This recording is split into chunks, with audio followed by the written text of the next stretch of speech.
안녕하세요. 전북대 전주대 평생교육원 경매 강의 중에서 재개발 재건축 파트 보강 영상을 촬영하고 있습니다. 수업 때 못 오신 분들이 좀 계셔가지고 재개발 재건축 관련해서 중요했던 점 조금 설명을 더 해드리고, 그 다음에는 저희가 이제 재개발 재건축 매물들을 살펴보는 그런 시간을 가질 텐데요. 저희가 수업 시간에 배우는 재개발 재건축 내용이 어떻게 보면 총론이라고 한다면, 이제 보강 영상에서는 서울의 핵심 지역들 혹은 서울 인근의 핵심 지역들을 중심으로 해서 강론처럼 조금씩 이제 설명해 보는 그런 시간을 갖도록 하겠습니다. 우선 저희가 수업 시간에 진행했던 게 재개발 재건축 경매 절차인데요. 이 화면을 보시면은 여기 절차가 중요한 이유가 어, 돈이겠죠, 돈. 결국 이제 저희는 재개발 재건축을 나중에 집이 완공돼서 실제로 거주하려고 하시는 분도 계시고, 그게 아니라면 투자 목적으로 이렇게 구입하시는 경우도 있는데, 두 가지 경우 모두 중요한 거는 돈입니다. 조금 더 저렴하게 싸서 나중에 투자 수익을 혹은 실 거주할 집을 저렴하게 살 수 있는 그런 기회를 찾기 위해서 이렇게 공부를 하는 것이니까요. 그러면 재개발 재건축 경매에서 중요했던 점을 조금 말씀드리고, 어느 포인트에서 수익이 많이 발생하는지 이런 점을 이제 이 절차를 통해서 보도록 하겠습니다. 저희가 이제 크게 나눠보면 정비구역 지정, 조합 설립, 그 다음에 사업 시행인가, 감정평가, 조합원 분양 신청, 관리처분 계획인가, 이주 및 철거, 착공, 일반 분양, 입주 및 조합 정산, 이런 단계로 나뉘는데요. 이게 실제로는 이렇게 다양한 절차로 나뉘어 있지만은 저희가 투자를 하기 위해서 중요했던 그런 시점들을 추려내면 이 그림처럼 요약해서 보실 수가 있게 됩니다. 우선 저희가 재건축과 재건개발에서 중요한 것은 정비구역 지정입니다. 정비구역 지정이 중요한 이유는 이 구역이 확정되어야지 같이 사업을 진행할 조합원, 그리고 그런 토지가 확정이 되는 것이거든요. 이게 지정이 되지가 않으면은 주변에 뭐 신축 건물들 같은 것, 혹은 뭐 아파트나 다가구, 다세대, 조합원 수가 많이 늘어날 수 있는 그런 토지 혹은 건물이 추가가 되면 사업성이 많이 나빠집니다. 그래서 정비구역 지정을 한 다음에 그 안에서 그 구역 안에 있는 조합원과 토지를 대상으로만 이제 스피드 있게 진행을 할 수 있게 되죠. 정비구역 지정 절차가 굉장히 어렵고 중요한 절차인데, 저희가 주로 재개발 투자를 할 때 저렴하게 들어갈 수 있는 시기는 정비구역 지정 이전입니다. 정비구역 지정이 된 이후부터는 이 단계에서 이제 크게 한번 오르게 되죠. 저희가 이런 단계 중에서 시세가 확 오르는 게 몇 가지 지점들이 있는데, 정비구역 지정, 그리고 조합 설립, 그다음에 사업 시행인가, 이 정도까지가 가격이 이제 뭐 2배, 많게는 3배 가까이 오를 때도 있고요. 그래서 이런 단계들 직전에 매수를 하신다면은 가격이 오르기 직전에 매수하면서 수익을 크게 키울 수 있는 그런 투자 지점이 됩니다. 수업 시간에도 말씀드렸지만 정비구역 지정을 빠르게 도와주는 절차가 이제 오세훈 시장이 진행했던 신속통합기획이죠. 그래서 신통기획구역이라고도 말을 하는데, 신통기획 자체가 재개발 재건축과 다른 것이 아니라 정비구역 지정 절차만 오래 걸리던 것들을 2년, 뭐 3년 이내로 서울시의 자원들을 동원해서 도와준다고 하는 것이 신통기획구역이 되겠습니다.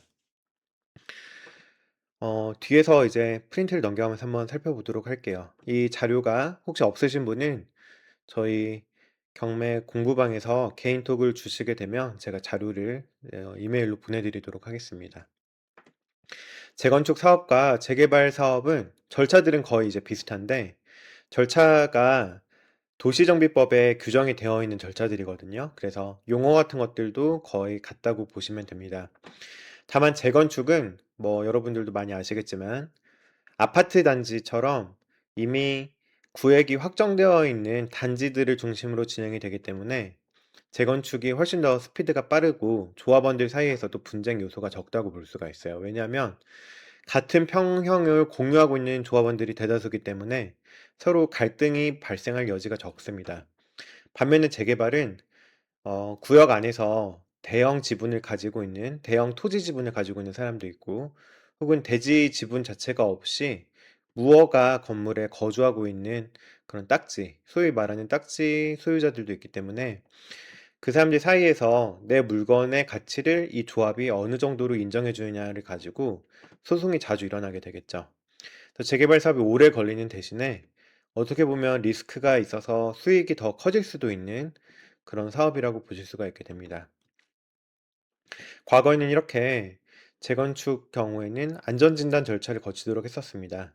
그래서 이 안전진단을 오래 걸리게 하거나 혹은 안전진단을 이제 재건축이 허용되는 C2 미만의 등급, D2 등급을 안 줌으로써 이제 시청에서 재건축 사업 속도를 조절할 수 있는 그런 장치들을 가지고 있었는데 지금 안전진단이 이제 많이 와해되어 있죠. 일단 재건축 재개발 사업의 가장 메인 포인트는 뭐냐면은 저희가 개인이 개인의 토지를 강제로 빼앗아 갈 수가 없습니다. 이런 권한 자체가 국가한테만 있는데 도시정비법은 특이하게 재건축 재개발 조합이 사업 진행에 반대하는 그런 조합원들의 물건을 빼앗아 올 수가 있습니다. 그 권한의 근거가 헌법 제23조에 있죠. 제23조 3항에 공공필요에 의한, 그래서 공공이라는 말이 들어감으로써 공공 혹은 뭐 조합의 조합을 구성하는 그런 조합원들의 그런 복지 혹은 그런 공익적인 필요에 의해서 사업에 반대하는 조합원들의 재산권을 강제로 수용할 수가 있게 됩니다. 대신에 그런 보상을 법률로서, 그러니까 맘대로 하는 게 아니라 법에 미리 정해놔야 된다는 것이죠. 근데 여기서 말하는 정당한 보상이 현금청산인데 현금청산의 가격이 이제 시가에 혹은 재개발 재건축 진행 중인 프리미엄을 제대로 반영을 하지 못하고 있죠. 반대로 말하면 조합 입장에서는 저렴한 가격에 땅을 빼앗아 올 수 있게 됨으로써 사업 진행에서 속도나 수익성을 확보할 수 있게 됩니다. 이제 뭐 토지 수용 절차가 있는데 이건 뭐 오늘은 넘어가기로 하고요. 지주택 역시 제가 수업 시간에 많이 강조드린 바대로 어, 토지 사용권 확보 이런 요건이 재개발 재건축보다 훨씬 까다롭습니다. 훨씬 더 많은 수의 토지 소유권을 확보를 해야 되기 때문에 이런 내용들로 인해서 지주택 진행이 어렵죠. 그래서 지주택은 늘 조심해야 된다고 이제 자주 말씀을 드립니다. 저희가 이제 재건축 재개발 투자를 하게 되면은 경매로 투자하는 것에 대해서는 주의를 하셔야 됩니다. 왜냐하면은 경매로 투자할 때는 재건축과 재개발 조금 다른데요. 재건축은 조합 설립 인가가 되면은 전매가 금지돼 버립니다. 이 말은 조합 설립 인가가 된 재건축 단지를 경매로 받을 경우 원칙적으로 입주권이 안 나온다는 말이 되겠죠. 반면에 조합 설립이 되고 나서 전매 금지가 되어 있는 이런 재건축 조합 사업장이라고 할지언정 예외적인 조항의 그 요건을 충족을 하게 되면 경매로 취득을 하시더라도 입주권을 받을 수 있게 됩니다. 그래서 예외 조항에 해당되는지 여부가 경매로 싸게 살 수 있는 포인트가 되는데 그 이유는 예외에 해당되는지 여부를 이제 개인들이 확인하기 어렵기 때문이죠. 저희는 이제 수업에서 재건축 단지에서 조합 설립 인가된 이후에 경매로 낙찰받더라도 입주권이 되는 케이스를 이제 확인을 했는데 그런 케이스에는 남들이 모르기 때문에 혹은 불안하기 때문에 입찰을 꺼려서 저희가 더 싸게 낙찰받고 결론적으로는 저희가 수익을 확보할 수가 있게 되는 그런 상황이 될 수가 있습니다. 재개발의 경우에는 조금 더 늦춰져서 관리처분 인가가 난 경우부터가 전매가 금지됩니다. 재건축은 조합 설립 인가 단계부터 어느 정도 사업이 확정적으로 예상이 되는데 재개발은 조합 설립되고 사업 시행 인가되고 관리 처분 인가 될 때까지 더 오랜 기간 동안 분쟁의 요소가 많죠. 그래서 이렇게 전매 금지 단계가 늦춰졌다는 말은 관리 처분 인가 전 단계까지 오랜 기간 동안 조합원들이 매각하고 나갈 수 있는 기회를 준다는 말이 됩니다. 저희는 이제 관리 처분 인가가 난 이후에 재개발 물건에 대해서 경매가 나온다고 하면 일반적으로는 전매 금지가 되기 때문에 재건축, 재개발, 전매 금지 단계에서의 소유권 취득, 이게 매매로 사든 경매로 사든 똑같이 이제 매수하게 되는 거거든요. 근데 이 전매금지 단계에서부터가 저희가 수익을 확보할 수가 있는, 그러니까 전매금지지만 외회적으로 입주권이 나오는 그런 물건을 확인해서 더 저렴하게 낙찰받을 수 있는 그런 물건을 확인하고 입찰을 가는 것이 저희 수업에서 경매를 배우는 그런 이유라고 할 수가 있게 됩니다. 전매금지 때 외회적으로 입주권이 나오는 단계 이유를 설명을 해보겠습니다. 이제 전매를 금지해 놓은 이유는 조합 설립 인가 이후부터 재건축이 피가 많이 붙기 시작하는데요. 조합원들이 피를 가지고 이제 큰 수익을 얻는 것을 방지하기 위함이죠. 왜냐하면 재건축 재개발 자체가 도시정비법에 의해서 규율이 되고 있는데, 도시정비법은 이런 조합원들이 큰 수익을 보게 해주는 법이 아니라 재개발 재건축 구역 안에 거주를 함으로써 오랜 시간 동안 이제 낙후된 그런 집에서 고생을 했던 조합원들한테 새 집을 주는 이런 공익적인 목적을 내포하고 있습니다. 그래서 조합 설립인가 관리 처분인가 이후에 이렇게 전매 금지를 안 걸어두게 되면은 조합원들이 부당하게 많은 이득을 얻게 된다고 해서 이제 전매 금지를 해놓은 거죠. 반대로 전매 금지를 너무 오랫동안 끌고 가게 되면은 재개발 재건축 조합원들이 이제 고령의 조합원들도 많으시고, 또 재산권을 행사하지 못하고, 말하자면 매각하지 못하고 오랜 시간 동안 묶여 있게 되는 그런 단점이 있습니다. 그래서 예외적으로 조합원들에게 팔고 나갈 수 있는 전매 허용이 되는 예외를 만들어주고 있는 거죠. 재건축의 경우에는 조합 설립 이후가 전매 금지지만 여기에 해당하게 되면은 이제 매매가 가능합니다. 매매도 가능하고 경매도 가능하고, 그래서 경매로 이런 예외적인 경우에 물건을 낙찰받게 되면 입주권이 나오는 것이죠. 그래서 근무, 생업상 사정, 질병, 취학, 결혼 등으로 이사를 가게 되는 경우, 그 다음에 부모님이 조합원이었는데 상속으로 주택을 취득하고 그리고 세대원들이 모두 이사를 나가야 되는 경우, 그다음에 세대원 모두 해외로 이주하거나 또는 2년 이상 체류하는 경우. 제 친구 중에도 3번에 해당하는 케이스가 있는데, 이렇게 2년 이상 체류하게 되는 경우 그런 요건을 굉장히 엄격하게 서류를 통해서 심사를 하게 됩니다. 4번이 저희가 자주 보게 되는 케이스 중에 하나인데요. 조합원이 10년 이상 보유를 했고 5년 이상 거주한 1세대 1주택자의 물건의 경우에는 예외적으로 전매가 허용이 됩니다. 또 여기에 허용되는 물건의 경우에는 경매로 낙찰받더라도 저희가 입주권을 받을 수 있게 되죠. 또 경매의 경우 특이한 케이스가 하나가 있는데, 집주인이 국가, 지자체와 금융기관, 이 금융기관은 1금융권에 해당이 되어야 되고요. 저희가 자주 보는 HUG, 주택도시보증공사, 주택, 주택도시보증공사가 경매를 신청한 그런 경우에는 입주권이 안 나옵니다. 그래서 경매의 경우에 예외적으로 조합 설립 이후에도 낙찰자가 입주권을 가져갈 수 있는 그런 경우를 어, 아주 자세하게 살펴보셔야 되거든요. 그래서 여기에 해당하는 금융기관이 누구냐? 예를 들어서 저희가 서울에 재건축 구역에 있는 물건을 낙찰받았는데, 이 화면에서 보이는 대부업체, 이런 대부업체는 뭐 금융 일을 한다고 볼 수는 있지만 경매에서 예외적으로 입주권이 나올 수 있는 금융기관에는 해당하지 않습니다. 이 금융기관은 뭐 1금융권 은행만 해당이 되기 때문에 제가 방금 말씀드렸던 주택도시보증공사가 경매를 신청한 경우에도 입주권이 안 나온다고 말씀드렸어요. 이런 것들은 이제 저희 카페에 정리를 해놨으니까 카페에서 한번 검색을 해보시면 이 자료가 나옵니다. 여기서 대부업체가 경매 신청 시 승계가 안 된다고 했죠. 그래서 이 아파트 경우에는 이제 대치동 음마아파트 맞은편에 있는 대치우성인데, 여기 시세가 30억을 넘어가고 있었는데, 이 당시에 20억 후반에서 30억 매매가 되고 있던 걸로 기억을 합니다. 근데 18억 이렇게까지 내려올 때까지 낙찰이 안 되고 있었던 이유가 채권자가 대부업체였기 때문에, 이런 물건을 낙찰받으면은 조합원 지위 승계가 안 되고 현금 청산이 되게 되죠. 근데 현금 청산 가격 자체가 아까 처음에 말씀드렸듯이 프리미엄을 제대로 반영한 그 시세대로 주는 게 아니죠. 그래서 이걸 18억 7,520만 원에 낙찰받더라도 현금 청산은 더 적게 받기 때문에 손해가 나서 이렇게 입찰이 안 들어오고 있는 상황이 됩니다. 여기 같은 경우 보시면은 이제 대부업체가 경매 신청을 했는데요.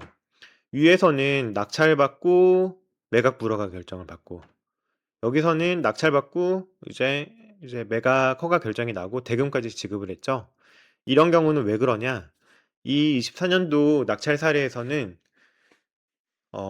입주권이 안 나오고 현금 청산이 되는 상황이었는데 1년이 지났죠, 지금. 1년이 지나는 동안 여기 10년 이상 보유, 5년 이상 거주한 소유자 겸 채무자, 이 요건에 해당이 되게 됐습니다. 그래서 이런 시기가 맞아떨어졌기 때문에, 자, 매매에서 10년 이상 보유, 5년 이상 거주한 1세대 1주택자가 매매를 할 수도 있는 이런 물건이죠. 이거는 경매로 낙찰받게 되면은 당연히 입주권이 나오는 걸로 됩니다. 그래서 이렇게 재건축 물건의 경우에는 소유자가 뭐 계속 미납이 되고 있어 가지고 혹은 입찰이 안 들어오고 있어서 '이거 현금청산 되네.' 이렇게 생각을 하실 수도 있지만, 이렇게 경매가 진행되면서 기간이 길어져서 10년 이상 보유, 5년 이상 거주했을 경우에는 입주권이 나오는 물건으로 바뀌기 때문에 이런 경우에는 저렴하게 낙찰을 받을 수도 있게 되겠죠. 그래서 이런 예외 사유 같은 것들은 뭐 수업 시간에 강조를 해 드렸으니까 한번 보시고요. 쭉 넘어가 보겠습니다. 성수는 이게 지금 저희가 경매 물건 하나 보겠는데요.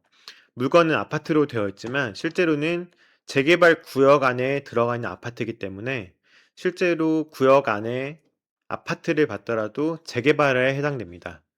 그래서 재건축은 단지 전체가 하나로 재건축이 되거나 이런 경우에는 재건축으로 보이지만, 이렇게 큰 재개발 구역 안에 나홀로 아파트 같은 것들을 받게 되면은 재개발 투자가 되겠죠.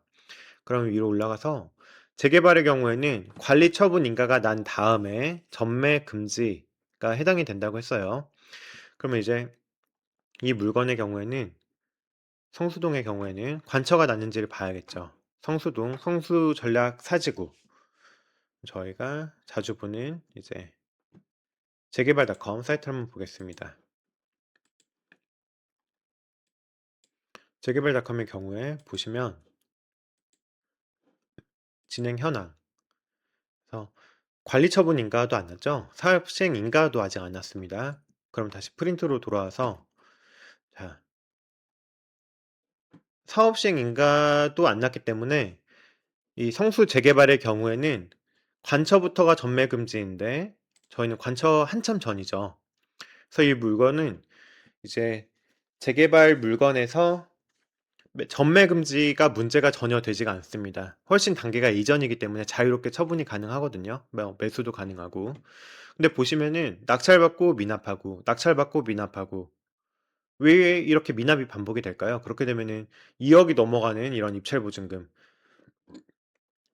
이런 보증금들이 다 이제 몰수가 되게 되는데, 이런 경우에는 재개발에 특이한 그런 사유가 있었기 때문입니다. 재개발은 도시정비법에서 재개발 구역 안에 오래 거주한 낙후된 지역에서 고생한 이런 사람들을 위해서 입주권을 주는 것이기 때문에 이 구역 안에서 아파트가 여러 개가 나올 수가 없어요. 그런데 이 구역 안에, 같은 구역 안에, 이 사건에서는 성수 전략 구역 사지구 안에서 아파트 물건을 혹은 뭐 땅이든 딱지든 물건을 여러 개가 가진 소위 다물권자, 다물권자의 물건을 낙찰받게 되면은 현금 청산이 되게 됩니다.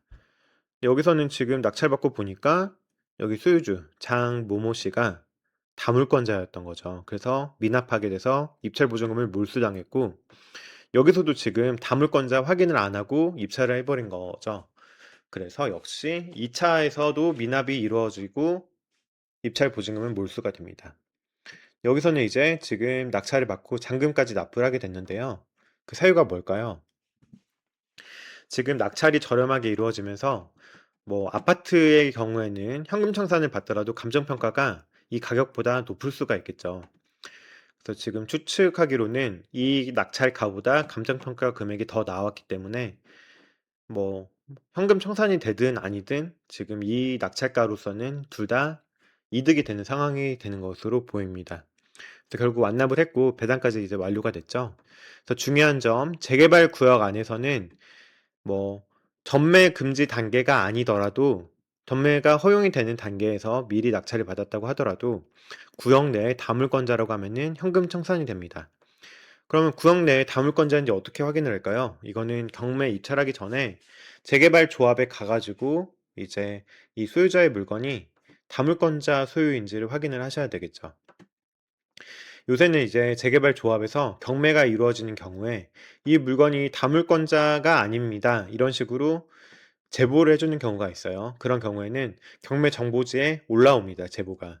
그래서 재개발 조합 입장에서는 이 물건 낙찰받으면 아파트가 나오니까 비싸게 받아달라, 이런 의미가 되겠죠. 그래서 일단 이 정도 차원에서 재개발 재건축 물건에 대한 경매의 경우에 있어서의 주사항을 이제 확인을 해봤고요. 어, 또 재개발 재건축 수업에서 진행했던 그런 중요한 내용들이 있는데 오늘은 이제 강론에 해당하니까 그건 또 추후에 다루기로 해보고, 재개발 재건축에서 경매 혹은 매매로 다룰 때 어떻게 가격을 봐야 되는지를 알아보겠습니다. 저희가 성수 정비 전략 구역을 띄워놨으니까 이걸 보면 좋은데 이미 여기는 가격이 너무 비싸죠. 20억, 30억, 40억을 호가하고 있기 때문에 조금 저렴한 구역을 찾아가 보도록 하겠습니다. 저희가 수업 시간에 많이 강조드렸던 구역이 이제 복정역 인근이죠. 여기 보시면은 복정역을 제가 수업 시간에 강조를 많이 했던 게 작년부터인데, 작년 3월부터 말씀을 드린 이후로 25년 1년 동안 서울시 안에서 가장 가격이 많이 오른 곳이 복정역 인근이었습니다. 복정역 남쪽으로는 성남시예요. 그래서 복정역에 제일 근접해 있던 위례, 송파 파인타운이 있는데 작년 서울 아파트 가격 상승률이 1위 찍은 곳이 송파구입니다.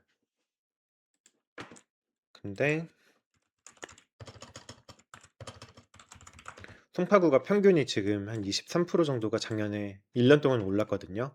근데 그 중에서도 가장 많이 오른 곳이 여기 장지동 인근이 28%까지 올랐죠.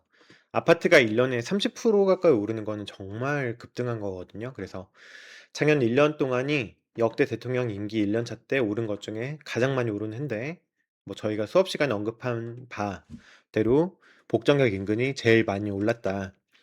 그래서 1년 동안 확인을 저희가 해봤더니 어떤 이유가 있었을까요? 여기도 보시면은 수서역이 들어오고 수서역을 이용하는 인구가 너무 많죠.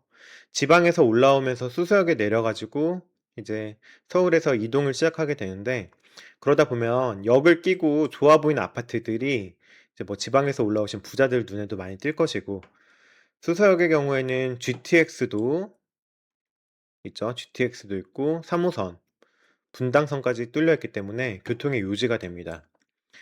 여기다가 여기 신세계백화점을 이제 짓고 있거든요. 이제 올해 착공을 하게 될 텐데 대규모로 지금 업무지구가 들어오고, 수서역 근처의 복정역 인근에는 여기가 이부지, 여기 지원시설 용지로 되어 있죠. 이곳에 포스코, 뭐 현대차 해서 대기업 R&D 센터들이 대거 입주하게 됩니다. 서울시 전체적으로는 도심 안에서 용산역 인근, 그 다음에 여기 복정역 인근이 가장 큰 개발 호재가 남아있는 곳이에요.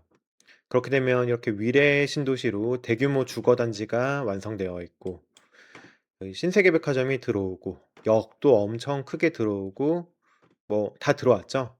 이게 이제 삼성역까지 연결이 된다 이거죠. 백화점까지 들어오기 때문에 여기가 어떻게 보면은 과거에 크게 올랐던 판교와 유사한 흐름을 보여줍니다. 대규모 주거단지가 완공돼서 들어와 있었고, 그 다음에 판교역이 들어오고, 역이 아주 발달하죠. 백화점도 현대백화점 대규모로 들어와 있고, 마지막으로 일자리들이 대거 들어오면서 이제 판교 자체가 급등을 하게 됩니다, 시세가. 저희가 아직도 지금 복정역은 개발되고 있는 곳이기 때문에 지금이 많이 안 오른 상태라고 저는 다시 한번 이제 생각을 하고 있고요. 이 근처에서 저렴한 재개발 재건축을 찾아본다.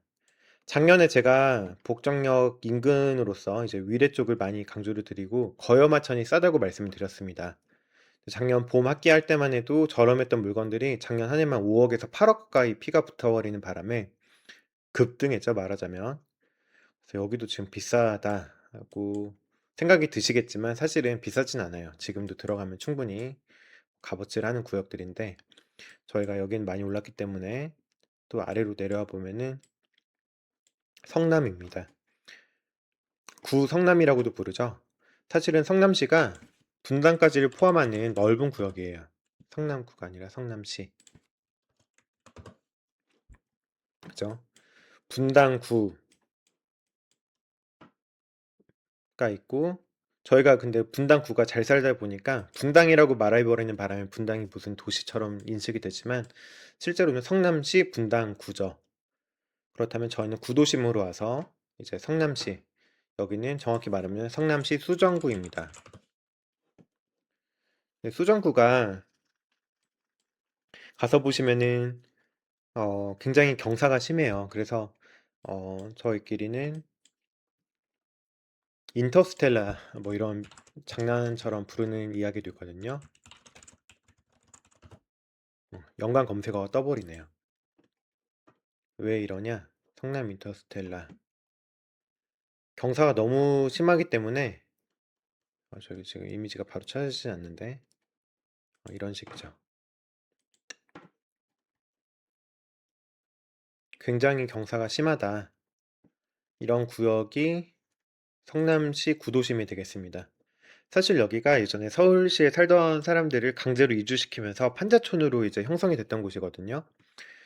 그런데 여기가 이제 경사가 지금 구릉지이다 보니까 여기를 이렇게 보시면은 주변에 산도 굉장히 많죠. 지형도로 보시면 더 심한데. 그래서 여기가 이제 그나마 평지로 쭉 이어질 수 있다고 볼 수도 있지만 여기 자체도 경사가 심하고 이렇게 세로로 아래 위로 남북으로 보시게 되면은 뭐 아주 경사가 심각합니다. 저희끼리 말은 그렇게 하더라도 뭐 가격은 주변이 호재가 많고 올라간다 싶으면 오를 수밖에 없는데 옥수동 이런 곳들 자체도 경사 여기보다 심하거든요. 뭐 이 정도 경사야 집값이 오르고 호재가 많다면 그리고 가격이 아직 저렴하다면 충분히 그래도 접근할 수 있는 그런 구역으로 판단이 됩니다. 여기를 그러면 재개발 구역으로 나눠서 좀 볼게요. 성남시 구역이 굉장히 크게 들어와 있죠. 이렇게 네모나게 들어와 있다고 하면은 구역으로서는 굉장히 훌륭한데요. 왜냐하면 구역이 좀 모양이 이상하거나 좁거나 이러면은 공사비도 많이 들 뿐더러 아파트 일반 분양할 수 있는 개수 자체를 많이 늘리기가 어렵습니다. 저희가 수업 시간에 상대원 3구역도 말씀드렸었는데 여기가 굉장히 고지대예요. 실제로 가보시면은 그 다음에 여기 산성구역 지금은 산성역 해리스톤으로 들어오긴 하는데 이 구역이 거의 성남시에서 꼭대기라고 보실 수가 있습니다. 반대로 말하면 여기서 내려다 보시면 성남이 이제 다 내려다 보여요. 지형도로 보시면은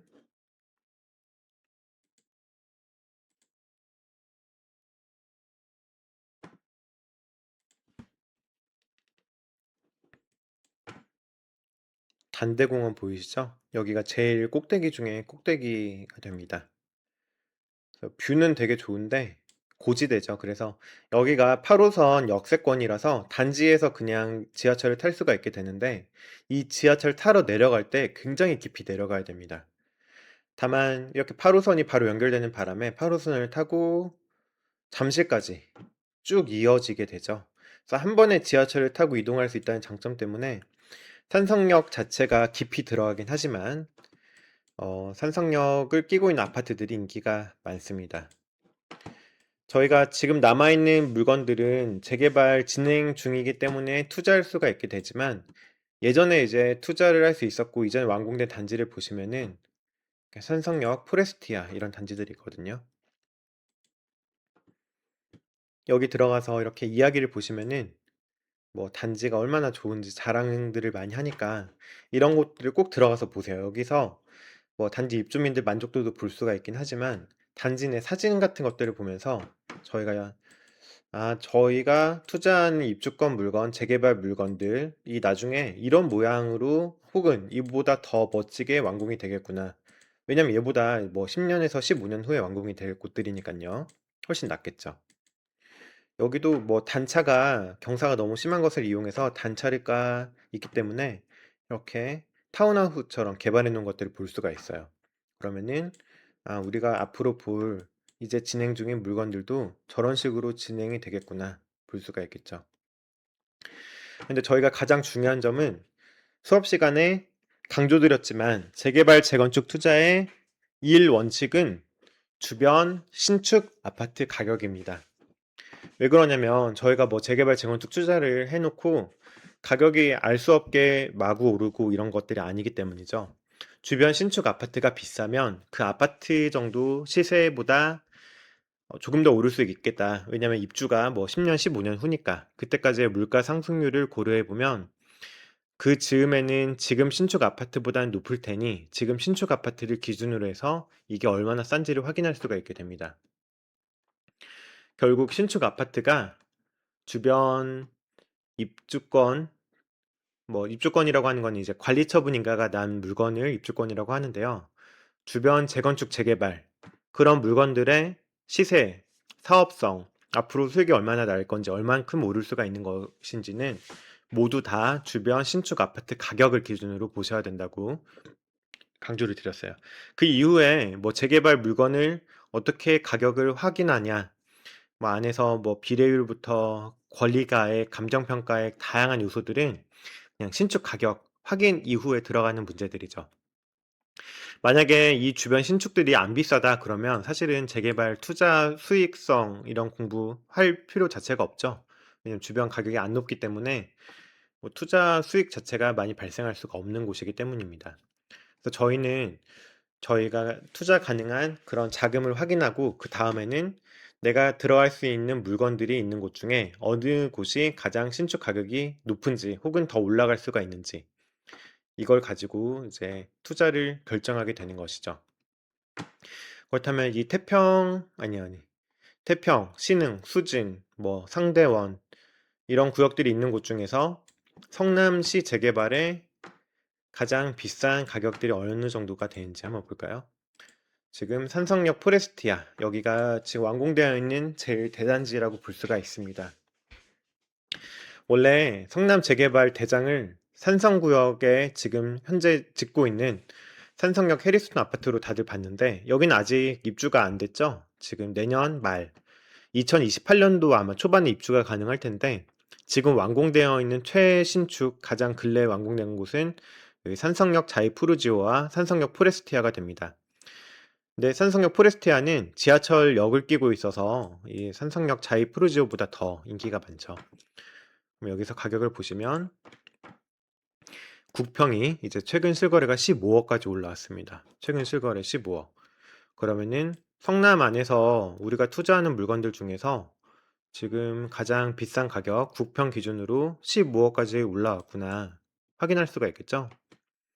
뭐 신흥역 이런 쪽들도 인기가 많은 곳들이었는데 여기는 시세가 어느 정도 되는지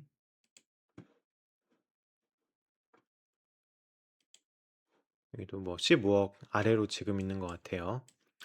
그러면은 내가 이 구역에 있는 인근 재개발을 구입을 한다면 지금 기준으로도 15억이니 뭐 물가가 올라가는 만큼 돈을 뿌리는 만큼 여기도 산성역 포레스티아도 가격은 올라가겠죠.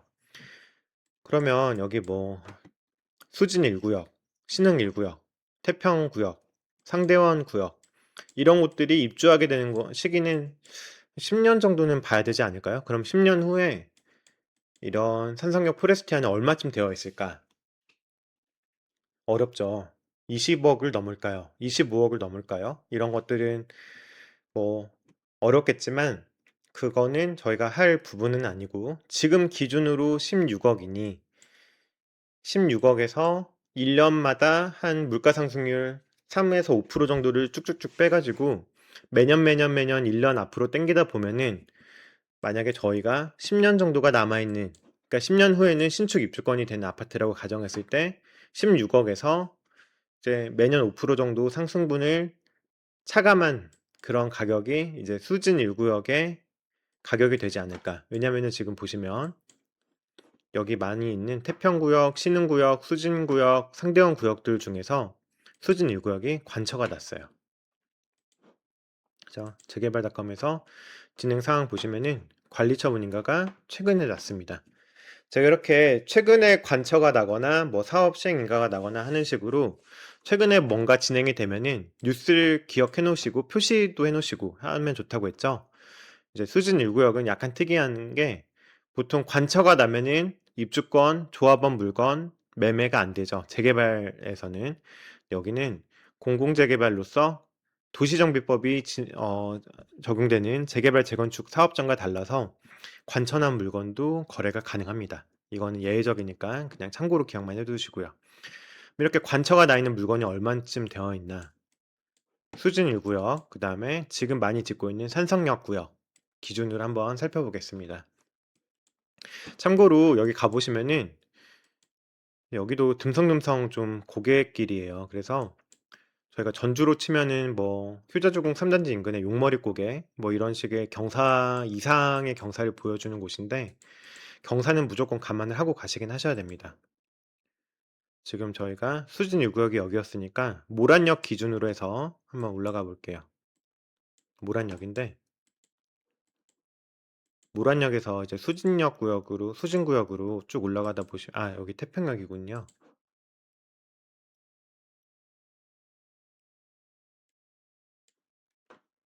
자, 모란역에서 지금 올라가는 게 수진 1 구역이죠. 태평역과 모란역 인근으로. 수진 1 구역 같은 경우에는 이제 8 호선 수진역도 초역세권으로 가지고 있으니까 좋겠죠, 물론. 그래서 이제 태평역으로 내려와서 이렇게 보시면은 일단 도로가 여기가 굉장히 넓습니다. 쭉쭉쭉 올라가 보시면은 계속 대로변이에요. 그죠? 굉장히 넓죠? 이렇게 보시면 이게 경사가 별로 없구나 생각하실 수도 있는데, 완만하게 이제 경사가 계속 올라갑니다. 쭉 올라갈수록 계속 산이거든요. 그래서 이제 쭉 진행을 하게 되고, 더 많이 가시다 보면은 남북으로 교차하는 그런 도로들이 더 나오게 되는데, 자, 남북으로 보시면은 이렇게 이런 구역이에요. 그래서 임장을 가보시면은 자동차로 가시게 돼야 될 텐데, 자동차로 이렇게 한 바퀴 쭉 돌아보시면서 구역 외곽을 한 바퀴 돌아보시고 구역 안쪽으로도 한번 보시고, 평지처럼 보이긴 하죠, 사실은. 근데 가서 보시면은 경사다. 임장을 가보셔야 되는 이유라고 말씀을 드릴 수가 있습니다. 그죠? 이렇게 딱 보시면은 남북으로는 벌써 경사가 더 심해 보여요. 그죠? 여기도 남북으로 가면 경사가 심하고, 일단 수진구역 보셨고, 로드맵으로 산성구역도 한번 볼게요. 산성역. 여기가 이제 위례신도시에서 차를 쭉 타고 경사를 타고 올라오면은 나오는 그런, 그죠, 경사로로 올라가겠죠. 위례신도시 서울 쪽에서 지금 산성구역 쪽으로 접근을 하고 있는 겁니다. 경사가 꽤 있죠. 한창 크레인들로 올라와 있고 건물을 짓고 있는 걸 보실 수가 있습니다. 다 왔죠? 크레인도 많고 거대하게 지금 새로운 구역이 들어오고 있어요. 그리고 여기서 보시면은 아까 말씀드렸던 산성역 포레스티아 아파트 단지입니다. 넓죠? 그래서 일단 여기까지 봤고, 방금 보셨던 산성역 포레스티아 이런 곳은 뭐 세대수가 굉장히 많아요. 4천 세대죠. 지금 4천 세대 정도면은 뭐 효자주공이나 더샵비바디 이런 데가 2천 세대에 넘어가는 규모니까 얼마나 넓은지 가늠이 됩니다. 그래서 지금 아까 보았듯이 구평이 지금 15억대에 넘어가고 있고, 저는 여기 산성구역이 완공될 때쯤에는 20억을 찍을 수도 있다고 보거든요. 그러면 일단 이 두 구역의 매물 한번 살펴볼게요. 일단 네이버에서는 이제 아파트 분양권, 토지,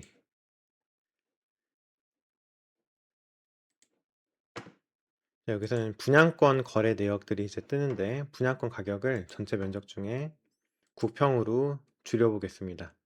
84제곱이 9평이니까 84제곱으로 하면은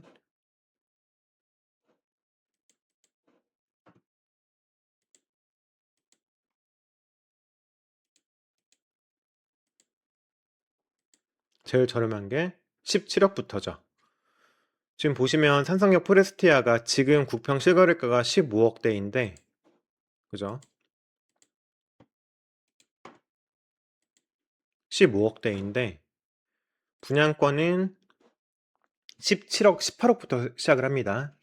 그러니까 내년, 내후년에 입주를 하게 되면은 그 가격을 받을 수 있다. 지금 가격보다 더 많이 오른다 이거죠. 지금 18억인데 2년 있다가 입주해서도 18억이다. 2년 빨리 샀는데 그 물가 상승률만큼 사실은 더 손해보는 셈이거든요. 그러니까 지금 이 가격은 입주했을 때는 18억보다 무조건 더 올라 있다. 2년 후에는 더 비싸다라는 가정으로 분양권 거래가 이루어지고 있는 겁니다.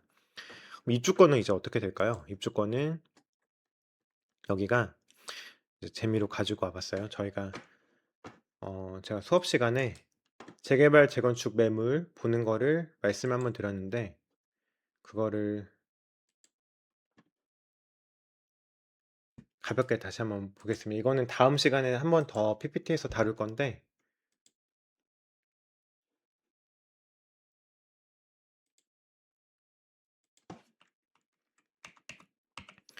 자, 매매가를 보는 방법을 보셔야 돼요. 그래서 저희 수업 시간에 강조 한번 해드렸는데 저희가 권리가액이라는 게 있고 프리미엄이라는 게 있고 나머지는 추가 분담금이라는 개념으로 들어갑니다. 여기는 좀 뭐 내용이 많으니까 간략하게 보시려면은 자, 이겁니다. 감정가라는 게 있죠. 감정가. 이 감정가는 내가 재개발 구역 안에 물건을 사게 되면은 뭐 토지와 혹은 건물이 같이 있는 빌라라고 하면은 빌라와 토지 합친 감정가.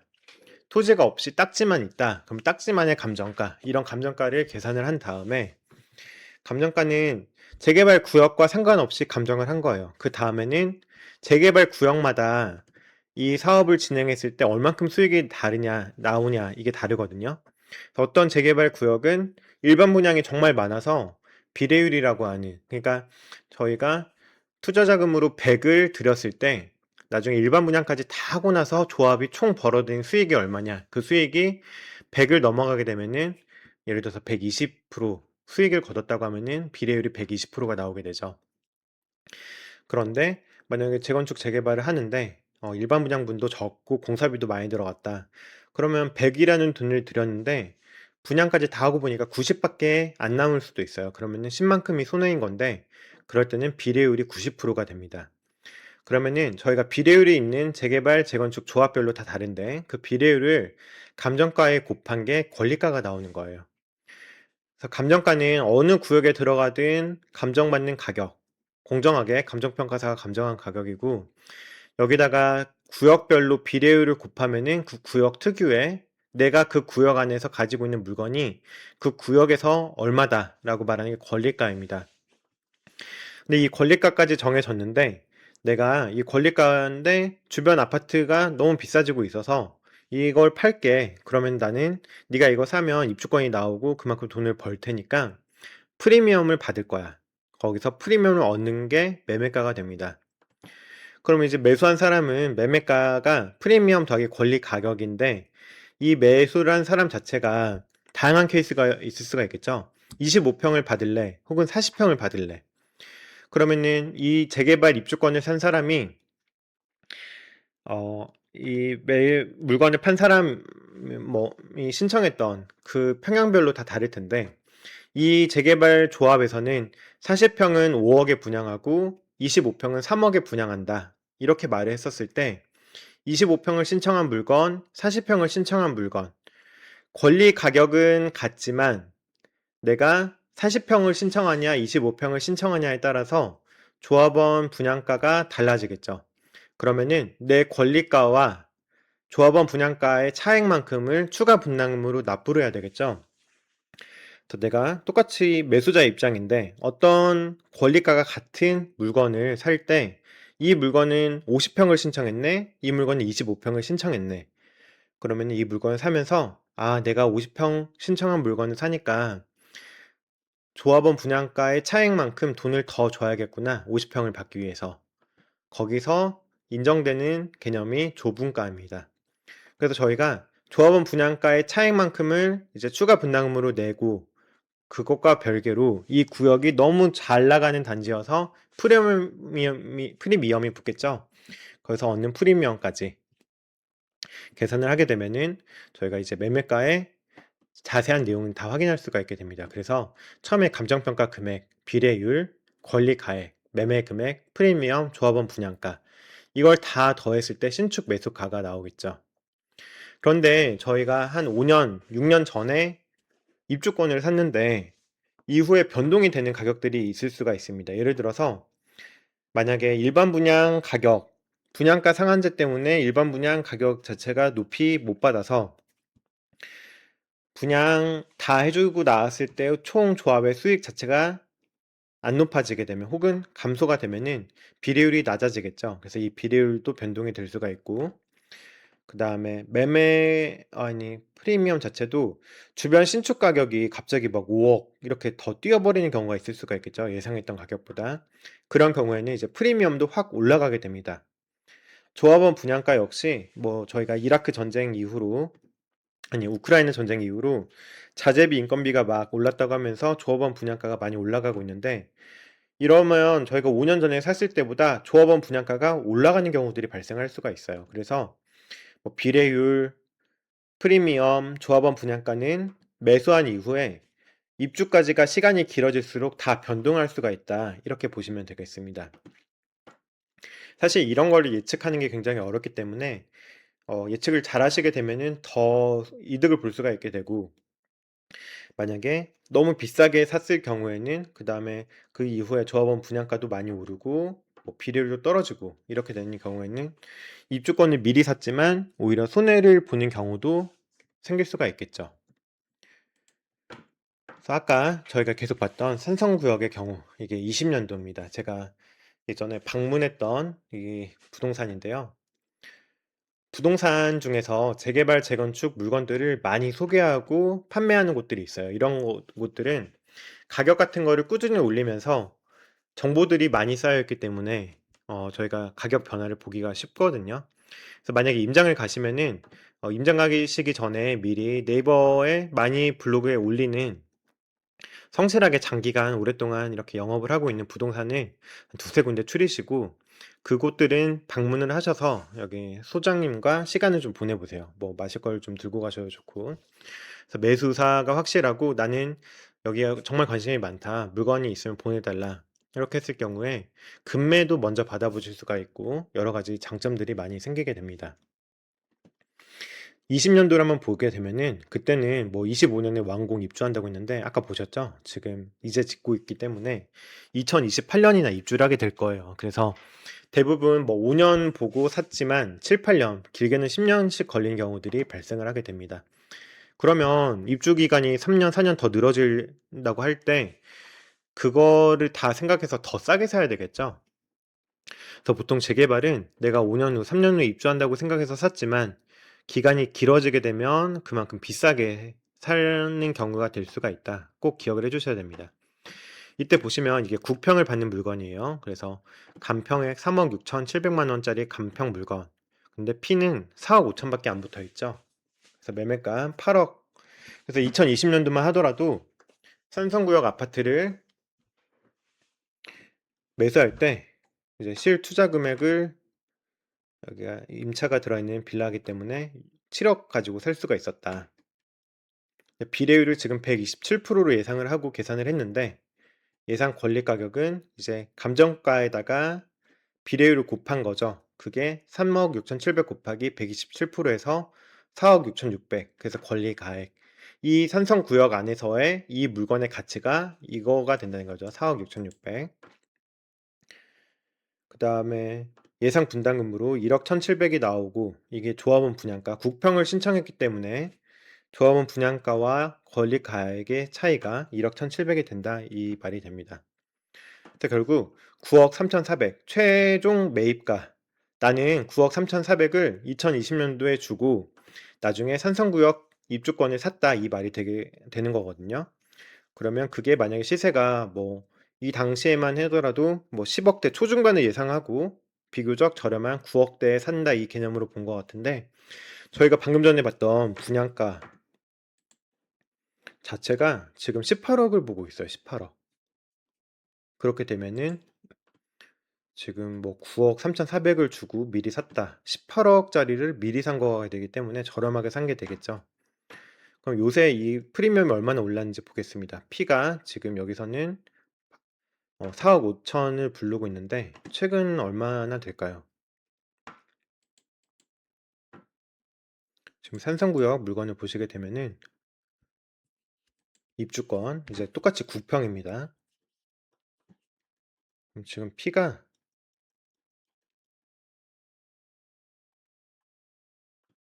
총 매입가로는 1억 13억 5천 분담금 붙고 매매가 여기 이제 P가 빠져 있는데 P를 한번 살펴볼 수 있는 자료를 찾아볼까요?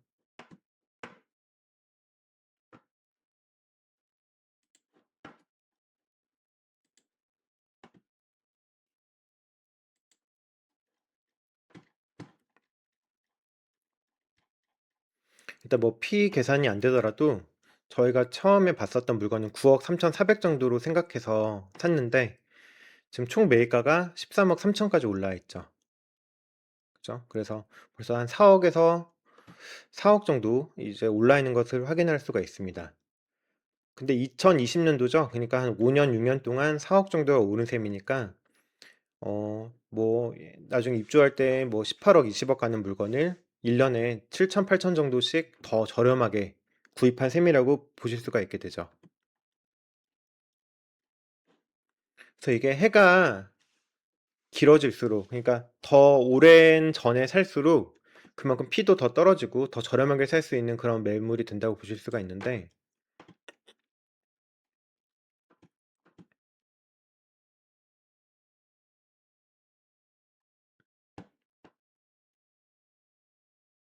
요즘 거래되고 있는 매물 한번 찾아볼까요? 산성구역.